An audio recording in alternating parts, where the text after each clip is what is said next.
దేవుని పరిశుద్ధ నామమును బట్టి దేవుని పిల్లలైన మిమ్మల్ని అందరినీ దేవుడు దీవించి ఆశీర్వదించునుగాక. మరి ఉదయకాలము పరిశుద్ధ బైబిల్ గ్రంథంలో నుండి ఓ చక్కటి మాటను మనము నేర్చుకుందాము. లూకాసు వార్త 6వ అధ్యాయము 41-42 వచనాలు. నీవు నీ కంటిలో ఉన్న దూలమును ఎంచక నీ సహోదరుని కంటిలో ఉన్న నలుసును ఎలా చూడగలవు? దేవునికి స్తోత్రం. దేవుడు నిన్ను నన్ను సర్వజనులను ఈ రోజున ప్రశ్నిస్తున్నాడు దేవుని వాక్యానుసారముగా. నీ కంటిలో ఉన్న దూలమును నీవు చూడక నీ కంటికి కొన్ని అడ్డుతెరలు లేదా డస్టు పడ్డది, నలుసు పడ్డది, నీ కంటిలో పాపం అనేటటువంటి అడ్డుగాడలు నీ కళ్ళకు ఎదురుగా వచ్చినవి.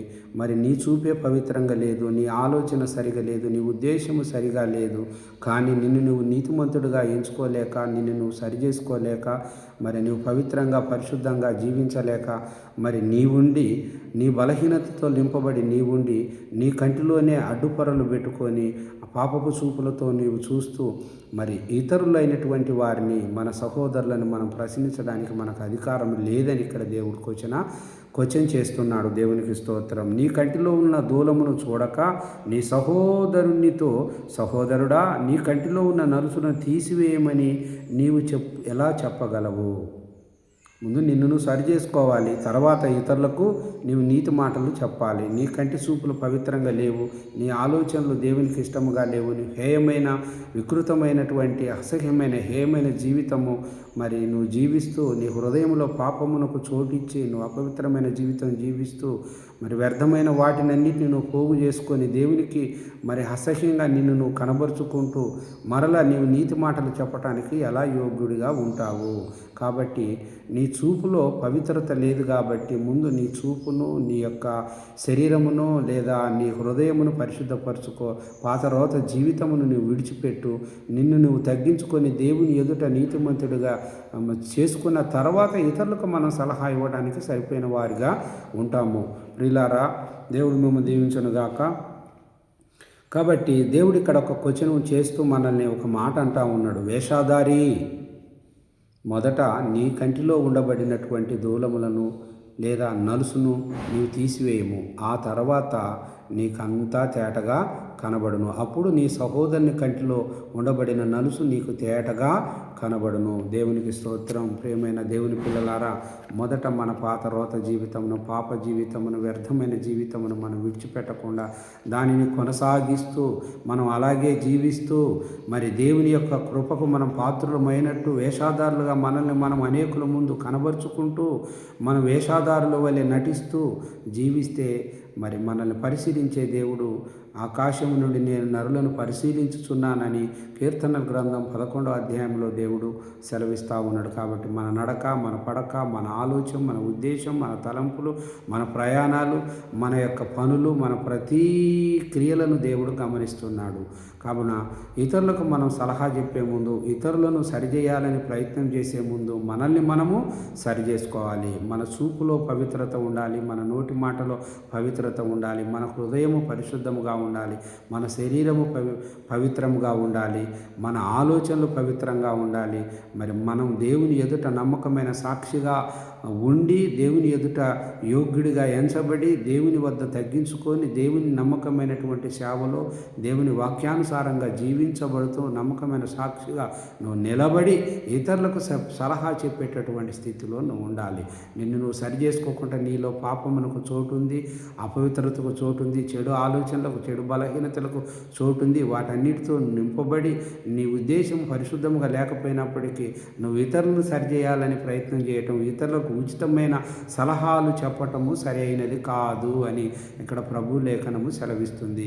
కాబట్టి సహోదరుడా, మొదట నీలో ఉండబడిన తప్పులను విడిచిపెట్టు, బలహీనతను విడిచిపెట్టు, హేయమైన క్రియలను విడిచిపెట్టు. దేవునికి నచ్చనిది ఏదైతే నీలో ఉన్నదో దాన్ని పక్కన పెట్టేసేయి.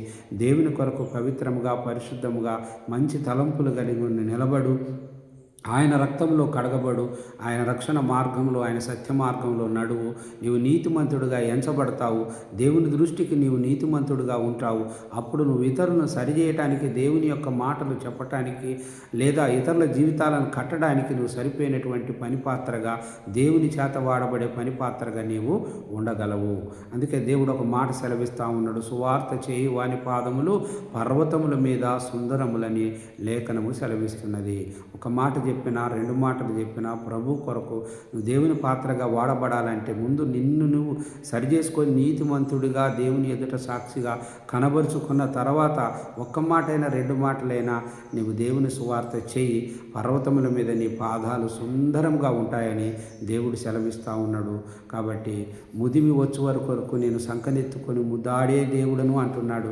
ఎవరిని దేవుడు విడిచిపెట్టడు, అందరినీ శాశ్వతమైన ప్రేమతో ప్రేమిస్తున్నాడు. కాబట్టి ప్రియులారా, ఒకవేళ నీవు మొదట దేవుణ్ణి కనుగొని దేవుని చిత్తం ఏంటో తెలుసుకున్నప్పుడు, దేవుని గొప్పతనం ఏంటో నువ్వు గ్రహించి ఉన్నప్పుడు, ఆ పొందుకున్న మేలులను బట్టి దేవుడు ఉత్తముడని రుచి చూసి నువ్వు తెలుసుకున్నావు. కాబట్టి ఇతరుల కొరకు ఒక ప్రయాసపడే పాత్రగా నీవు ఉండాలి. మరి నీవు నీతిమంతుడివై ఉండాలి. దేవుని నీతిని ప్రకటించే పాత్రగా నీవు ఉండాలి. దేవుని సత్యాన్ని బోధించేటటువంటి దేవుని చేతిలో మరి పనిముట్టుగా నువ్వు వాడబడాలి. ఆ విధంగా నిన్ను నువ్వు సరి చేసుకొని ఇతరులకు పనికొచ్చే పాత్రగా నువ్వు వాడబడితే దేవునికి మహిమ, అనేకులకు దీవెన. నీవు వెలుగుతూ అనేకులను వెలిగించేవాడిగా ఉండాలి. కాబట్టి నీ కళ్ళల్లో ఉండబడిన నలుసును మొదట నీవు తీసివేయము అని ఇక్కడ ప్రభు సెలవిస్తూ ఉన్నాడు. నీ కళ్ళు పవిత్రంగా ఉండాలి, నీ చూపులు పవిత్రంగా ఉండాలి. ఈ దినాల్లో చూస్తే బాల్య దశ నుండి వృద్ధాప్యం వరకు కూడా ఉండబడినటువంటి ప్రతి ఒక్కరిలో కూడా చెడు తలంపులు, చెడు ఆలోచనలు, చెడు చూపులు ఎక్కువైపోయినాయి. అపవాది వారిని ఆ విధంగా బలపరిచి వాడుకుంటున్నాడు. కాబట్టి మనల్ని నరకానికి నడిపించేటటువంటి అపవాదితో మనం స్నేహం చేయటం కంటే మనల్ని పరలోకంలో యుగయుగాలు పరిశుద్ధంగా మనల్ని గొప్పగా ఆ రాజ్యంలో, నిత్యరాజ్యంలో రాజ్యం చేయవారిగా మనల్ని దేవుడు ఉంచబోతున్నాడు గనక మరి అక్షయమైన దాని కొరకు మనము కనిపెడదాము. దేవుని నిత్యరాజ్యానికి వారసులగుదాము. దేవుని నీతిని బట్టి తగ్గించుకొని మనల్ని మనం దేవుని ఎదుట నీతిమంతులుగా కనబరుచుకుందాం. దేవుడిచ్చే బహుమానాలు, దీవెనలు మెండుగా నిండుగా మనం పొందుకుందాము. ఎవరైతే అనుసరించటానికి ఇష్టపడుతున్నారో, ఎవరైతే దేవుని వాక్యానికి చెవికి వింటున్నారో, ఎవరైతే దేవునికి లోబడుతున్నారో అట్టి వారిని కూడా మనం దేవుని యొక్క దైవికమైన మాటల చేత ఆత్మీయంగా బలపరిచి వారిని సరిచేసే పాత్రలుగా మనం ఉండాలి, వాడబడాలి దేవుని నామంలో. దేవుడు మిమ్మల్ని దీవించునుగాక. కాబట్టి మొదట నీ కంటిలో నలుసు అంటే నీ కళ్ళకు ఏదైతే చెడుగా అడ్డుగా ఉందో దాన్ని తొలగించుకో. నీ హృదయంలో చెడు తలంపులు ఏదైతే ఉందో వాటిని విడిచిపెట్టు. నీ శరీరాన్ని అపవిత్రపరిచే బలహీనతలు ఏవైతే ఉన్నాయో వాటిని విడిచిపెట్టు.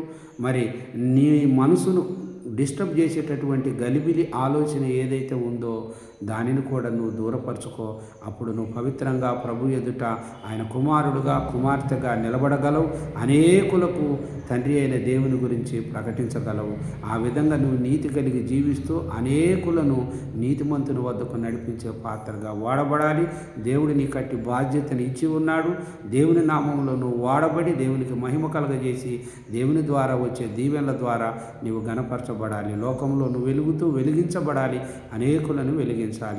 ఈ బాధ్యత నీ మీద ఉంది, దేవుని ప్రేమను బట్టి ఉంది. కాబట్టి ప్రియమైన సహోదరుడా, సహోదరి, దేవునికి లోబడదాము. నీతిగా, న్యాయంగా దేవునికి యందు తగ్గించుకొని భయభక్తులు కలిగి పరిశుద్ధంగా జీవిద్దాము. మరి నిన్ను వలె నీ పొరుగువాని ప్రేమించుము అని దేవుడు మరి ప్రధానమైన ఆజ్ఞ తెలియజేసి ఉన్నాడు కనుకట్టి మరి మనల్ని మనం సరిచేసుకొని మన సహోదరులను మనం ప్రేమిద్దాం, మనం వారిని సరిచేద్దాం. దేవుని వాక్యానుసారముగా దేవుని ప్రేమ ద్వారా వారిని సరిచేద్దాం. దేవుడి ఈ మాటలు మీ హృదయలో ఫలింపజేసి దేవుడు మిమ్మల్ని దీవించి ఆశీర్వదించును గాక. ఆమేన్.